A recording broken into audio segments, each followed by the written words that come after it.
En el Perú normalmente hablamos de flagrancia de manera recurrente, los medios de comunicación lo enfocan, los especialistas en materia de derecho penal hacen lo propio, cuando ocurren algunos eventos fundamentalmente conflictos, no solamente de carácter minero, sino también conflictos eh, vinculados al sector agrario, reclamaciones de servicios básicos, marchas, siempre se habla de flagrancia. Entonces queremos que nos ilustre qué es la flagrancia primeramente, para después entrar un poco a ir desgranando cómo se aplica, cuáles son las funciones que tiene el Ministerio Público, qué acciones, cómo entra a tallar en este tema el nuevo Código Procesal Penal. Quisiéramos que entrar con una vez con el ABC. Bueno, el tema de flagrancia implica el descubrimiento de un acto en plena ejecución o en una consecuencia inmediata. Por ejemplo, el tema de las manos en la masa. Ya. Alguien lo encuentran con las manos en la masa, hay testigos, hay pruebas, hay fotos, etcétera, y lo detienen. Ese es el típico caso de flagrancia, pero se amplió por la ley. Esto está ya desde hace tiempo. Que fugue y sea detenido a continuación, que fugue y sea detenido a continuación. Pero también cuando puede pasar más tiempo y es detenido en otro lugar y se le encuentra con efectos del delito anterior. Entonces, hay tres, una más que no recuerdo en este momento,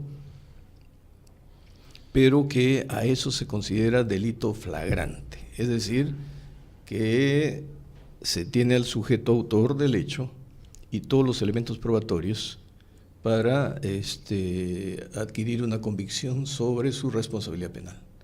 O sea, ya no es como antes una cosa instantánea y evidente, no es una cosa instantánea y evidente, sino que puede ser posterior. Así es. Sí. Y se puede hacer una reflexión para relacionar lo que se ve posteriormente con lo que ha ocurrido anteriormente. Claro, esto se llama nexo causal, ¿no? Nexo causal. Si con posterioridad se le detiene, se le encuentra y tiene elementos del hecho delictivo, entonces se relacionan ambas, y si hay algunos medios de prueba que lo vinculan, alguien lo reconoce, evidentemente que eso cae dentro de la flagrancia. Ahora, ¿qué agentes, qué personas o qué representantes, para que nos entiendan las personas que nos sintonizan en el interior del país, tienen que concurrir para verificar esta situación de flagrancia o manos en la masa?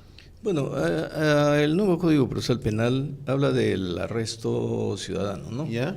Digo que si alguien está cometiendo un delito, los ciudadanos pueden organizarse y capturarlo y ponerlo a disposición de la policía. ¿De inmediato es esto? Sí, si lo capturan es que tiene que llamar a la policía, que tiene que estar por ahí y ponerlo a disposición con todos los elementos que se encuentran en el poder del sujeto y también con la declaración de la víctima. Pero la gente no se mete en problemas porque sabe que ahora las amenazas de antes, porque fíjense, hago un paréntesis, cuando nosotros juzgábamos a delincuentes de bandas, los testigos declararon a la policía, los identificaban y además daban detalles del hecho.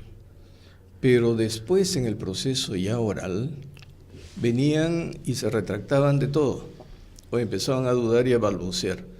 Cuando investigamos cuál era la causa de todo esto, era obvio, los delincuentes les enviaban mensajeros a sus casas, porque el Estado, por más que haya leyes de protección del testigo y de la víctima, no funciona.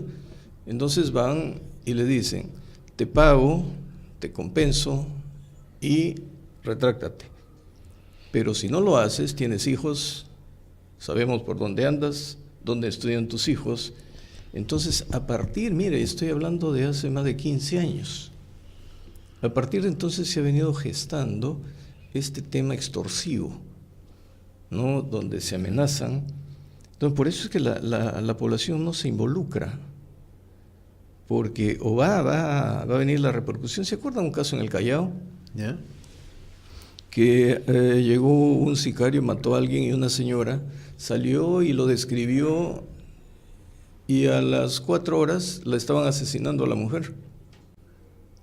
Eso ha provocado una reacción ciudadana de no involucrarse en problemas, algo así como antes que con el terrorismo nadie quería opinar para que el terrorismo no se metiera con uno hasta que ocurrió Tarata.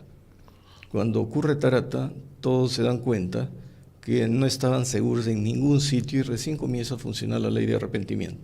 Entonces, respecto a la flagrancia, la policía tiene que intervenir, van a la comisaría, allí se toman las declaraciones, se llama al fiscal, que la gente llame a su abogado si quiere, ¿no? O le ponen un abogado de oficio, se haga un inventario de los medios de prueba. Allí en ese momento, cuando viene el fiscal, el que ha cometido el hecho puede negociar con el fiscal. Pero ¿no pesa el atestado, el parte policial del momento? No, ahí no tiene, digamos, un elemento o un valor que permita demostrar que eso es flagrancia. No, sí tiene. Es flagrancia, Ya. sino que le dan una oportunidad al que ha cometido el hecho para minimizar su responsabilidad, ¿no? Y de repente el fiscal, si las partes, si el afectado, si es un hurto, se ponen de acuerdo, el fiscal no denuncia, pero si es un hecho grave, el fiscal tiene que denunciar, pero evidentemente va a pedir una pena más baja. Entonces, cuando denuncia ante el juez, es un juez que dirige la investigación del fiscal, ¿no? Ahora se llama juez de la investigación preparatoria. ¿Ya? Entonces, ese juez analiza si realmente se ha identificado al responsable, si hay los medios de prueba suficientes, y en ese momento también tiene otra oportunidad el agente para disminuir su pena, asumiendo su responsabilidad. Es el juzgamiento anticipado. ¿Eso le permite el nuevo código? Sí. Y luego, si no lo hace, entonces eso ocurrió con la señora que cacheteó al policía en el aeropuerto. Ya, claro. Ella debió negociar, ¿no? Debió negociar para que le bajen la pena, porque era una agresión agravada. Y no lo hizo, ahí fue un error del abogado, ¿no? Y luego, si no se acoge a ese beneficio, este juez dispone que pase al juez que lo va a juzgar, no para que dicte su sentencia. Es la última oportunidad del agente, del sujeto, para reconocer su responsabilidad y tratar de obtener una sentencia. Aun cuando fuese un infragante grave. Así es. Pero depende de la gravedad del hecho. ¿Cómo se recuerde mide esa gravedad del hecho? ¿Quién lo juzga? ¿Cómo está? ¿Qué criterios hay para decir esto es más grave, menos grave? Depende de qué bien se ha lesionado, ¿no? De qué bien se ha lesionado. Cuando hablo de bien, en derecho se llama derecho subjetivo, ¿no? Yo tengo derecho a la vida, tengo derecho al patrimonio, tengo derecho al honor, tengo derecho a la libertad. Y entonces, esos son derechos fundamentales. Y uno dice, ¿cómo se ha lesionado ese bien? Y si ha sido grave, se le ha puesto en imposibilidad de resistir, se le ha puesto en peligro su vida, su salud, el patrimonio, ha sido arrancado violentamente. En fin, ¿cómo ha ocurrido? Si por ejemplo son lesiones graves o si es un asesinato mansalva, ahí no hay posibilidad, ¿no? Ahí tiene que seguir su curso la investigación. ¿Recuerdan el holandés? ¿Sí? Que pidió una conclusión anticipada y pensó que le iban a rebajar la pena a 18 años y le impusieron 30 años, porque allí no hay ningún atenuante y no era tampoco una confesión sincera, oportuna, sino ¿Y es de posterior. facultad del Ministerio Público o en este caso del Poder Judicial? Primero el Ministerio Público. Ministerio Público. O sea, ese es el procedimiento. En la etapa policial. ¿Ya? Y después con el juez, digamos el juez intermedio, el de la investigación, el que dirige la investigación, mejor dicho, el que controla la investigación, que es el fiscal. Y después el juez que juzga. O sea, son 3 momentos en que la gente, cuando se trata de hechos no tan graves o que pueden ser emocionalmente justificables, entonces puede reconocer y negociar y pedir, bueno, soy responsable, condéneme, pero no me haga daño, ¿no? Yo tengo tales condiciones, que no soy un peligro para la sociedad, etcétera, etcétera. Se toma en cuenta las condiciones personales. Ahora, en su calidad de jurista, en su calidad de expresidente de la Sala Nacional de Lucha contra el Terrorismo. Expresidente también ha sido de la Corte Superior, en su momento se ha desempeñado como decano del Colegio de Abogados. ¿Cuál es la evaluación que tiene usted? ¿Ha sido positiva o tiene algunos vacíos todavía estas normas en el delito de flagrancia? No, la norma ha existido siempre, sino Bien. que los jueces no se atrevían a aplicarlo porque aquí en el Perú diseñamos normas considerando que el Perú tiene las mismas características y que la autoridad funciona como funciona en Lima, o como funciona en Arequipa, o como funciona en Trujillo. Pero no, pues, el Perú no es el Perú de las capitales y de las provincias, sino que hay un Perú de capitales donde se fracciona el espectro social, pero también hay un Perú del interior donde también se fracciona el espectro social y donde el Estado no llega. Acá en Lima no es lo mismo la flagrancia, donde hay autoridades policiales en número suficiente, con sistemas operativos y con capacidad disuasiva para meterse entre la población y extraer de allí al sujeto agresor. Efectivamente, excelente su precisión. Cuando usted estaba reflexionando y dándonos esta información, esta enseñanza, mi mente estaba pensando en la ciudad. Pero este programa trabaja dirigido hacia el campo y en el campo funcionan rondas. Todavía hay por ahí algún abigeato, pero hay otros delitos que pudiéramos llamar del mundo rural y del mundo quechohablante. Entonces, le pediríamos que nos reflexionara un poco cómo en este caso, mientras que no hay una organización comunitaria en las ciudades, acá en Lima no existe, esto se ha debilitado absolutamente y por eso hay el miedo de un individuo, varón o mujer, de dar ese testimonio. Mientras que en cambio en sitios, en lugares del interior están las rondas que tienen ciertas facultades o ciertas atribuciones y que pueden intervenir. Entonces no es un individuo, sino que es un colectivo el que puede estar interviniendo. Le agradeceríamos mucho nos dijera algo sobre este tipo de cómo se ve, cómo ve usted la flagrancia en estas zonas rurales, campesinas, mineras. Y si tuviéramos tiempo le pediría que nos dijera algo. ¿Puede aducirse flagrancia en el caso de los homicidios en Bagua?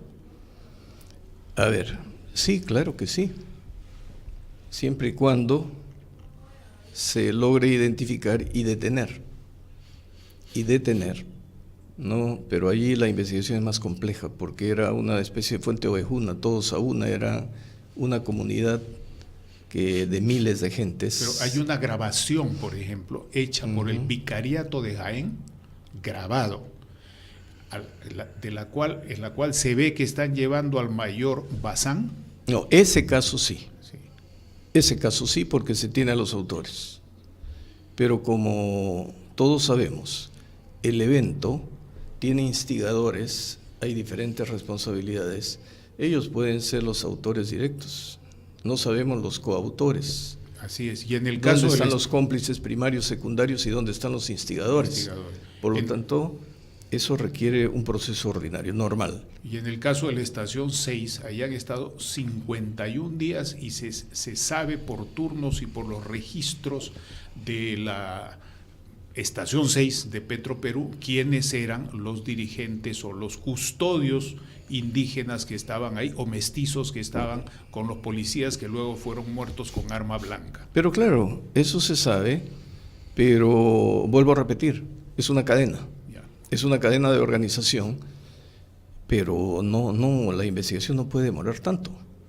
Entonces el Congreso investigó y trató de justificar el accionar de los nativos, que no eran tan nativos que digamos. 3 informes hubo del Congreso, cada uno para justificar su partido. Sí, pero el Poder Judicial no se pronuncia, pues. Ya. Y si tenemos las fotografías, se identifican, pero aquí viene el otro problema. Si, por ejemplo, estamos en una ciudad, Islay, Mollendo, y se produce una agresión delictiva de un sujeto contra su entorno, entonces se vuelve enemigo del entorno. Y es fácil que la policía y las autoridades lo identifiquen y hagan acopio de los medios de prueba porque todos van a colaborar con él. Pero si estamos ante una actividad masiva de protestas, por ejemplo, entonces es más difícil, porque es la confrontación de toda la masa poblacional contra el Estado y los agentes del Estado. ¿Eso pasó en Ilave? Sí. En Ilave se puede tipificar, por ejemplo, Ilave, en Puno, para que los oyentes nos están sintonizando, la Sierra Sur de Puno, donde en determinado momento hubo la agresión, pero cuando las autoridades de Administración de Justicia querían justamente recoger información, no era posible porque todos al unísono se responsabilizaban y no había forma de hacer un juzgamiento. Cierran la información. Cierran la información, y esto me lleva a responderle su preocupación. En el Perú tenemos un sistema hipócrita de solución de conflictos, porque el sistema letrado técnico comienza del juez de paz letrado hasta la Corte Suprema, pero ellos están en localidades donde hay presencia del Estado, aunque si vamos a mirar las comisarías del interior del país es para ponerse a llorar, ¿no? Entonces basta que la población se cierre y los 10 policías o los 4 policías, los 5 policías no van a hacer absolutamente nada, porque la paz social es lo más importante, y si para la comunidad eso no debe alterar su paz, la policía tampoco hace nada. Y si quisiera hacerlo, no tiene carro, no tiene gasolina, no tiene comunicaciones, no tiene absolutamente nada. Y fíjese que estoy hablando de aquí nomás. Vaya usted a Mala, vaya usted a Asia, vaya usted a Cañete, visite la comisaría de Cañete. Es una infamia que se hable de efectividad de lucha contra el crimen, cuando estos pobres policías están abandonados a su suerte y lo único que tienen son mesas viejas. Ni carros nuevos, ni motocicletas. Y hablamos de Cañete, a una ciudad que está a 1 hora de la capital de la República, Lima. 140 kilómetros. Otras localidades más alejadas. 140 kilómetros con una autopista. Así es. Entonces, por eso digo, ahora, ¿por qué dije que era hipócrita la organización? Porque allí donde el Estado no puede llegar y hay el elemento pluricultural donde reconocemos comunidades campesinas y nativas, ellos no se rigen por nuestras leyes, sino que sus leyes son sus usos y costumbres, a lo que se conoce como derecho consuetudinario. Entonces, si entre ellos se producen conflictos, ellos constitucionalmente tienen sus órganos para solucionar sus conflictos. Entonces, el que decide la sanción utiliza las rondas campesinas o a los comités de autodefensa como su fuerza pública y ejecutan sus sanciones. Ahora, eso es cuando hay problemas internos, pero cuando actúan como comunidad en reivindicaciones sociales o en defensa de los derechos que creen que ellos están vulnerados, va a ser muy difícil, porque la policía se va a enfrentar a ellos, pero es toda una comunidad que cierra toda información y encubre los hechos. Entonces, si no se utilizan medios tecnológicos, aunque ahora tenemos los drones, tenemos filmaciones para identificar, por ejemplo, la última paliza y casi los despedazan a los policías en Espinar, me parece. No, ha sido acá en el centro del país. Ha sido en un poblado que pertenece entre Huánuco y Junín. ¿Ya? Bueno, están las imágenes. Y podríamos decir, y ya conocemos a los responsables. Ahora bien, al igual que ocurrió en Bagua, los introducen al interior de la selva y no salen. Que entre la policía a sacarlos, pues no va a haber ninguna posibilidad, o porque los emboscan o va a haber más muertes. Igual en este caso, sabemos quiénes han apaleado a los policías, los han lesionado. El asunto es que como actúan como comunidad, que entre la policía a sacar a los responsables, porque no los van a sacar. Esto ya ocurrió en el caso de terrorismo, ¿eh? Así. Habían requisitoriados de las comunidades campesinas y no se les podía juzgar, pero no salían. Y nos dimos cuenta nosotros que ellos no tenían la responsabilidad, o en todo caso había que investigarlo porque ellos habían sido la carne de cañón. Nosotros, como órgano jurisdiccional, tuvimos que decidir ir a juzgar cerca a las comunidades. Recién cuando nos acercábamos a la comunidad, por ejemplo, a 1 hora de su comunidad en el poblado más cercano, recién ellos traían a los suyos.